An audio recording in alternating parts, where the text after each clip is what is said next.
Hello दोस्त, नमस्कार। मैं संगीत दुनिया 1984। आप लोगों का स्वागत है। एक बिनता दीदी हैं, बिनता यादव इनके चैनल का नाम है। आप लोग उनको भी फुल सपोर्ट करिएगा और ये गीत जाएगा मेरे चैनल पे जाएगा।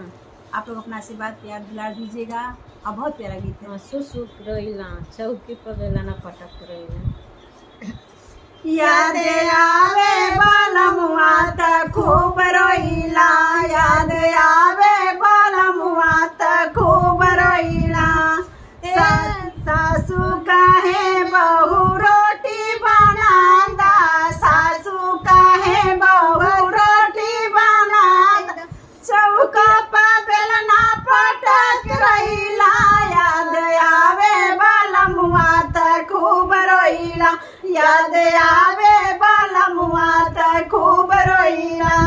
हे खूब रोइला, हे सुसुक रोइला, याद आवे बालमुआ त खूब रोइला, याद आवे बालमुआ त खूब रोइला। जेठनी काहे छोटी बर्तन धोता, जेठनी काहे छोटी बर्तन धोता, अंगना में बर्तन पटक रोइला।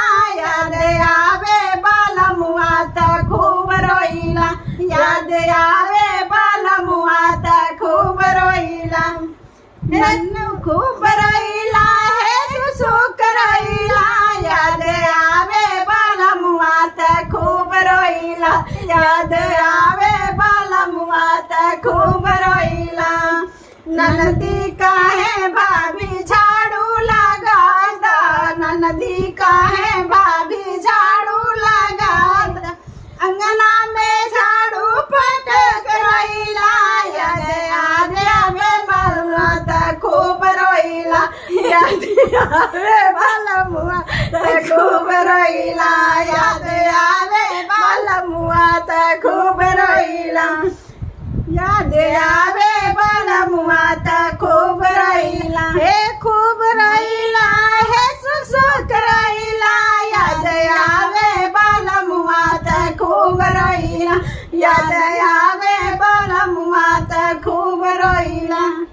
बहुत प्यारा गीत है। फिर मिलते हैं। Bye by.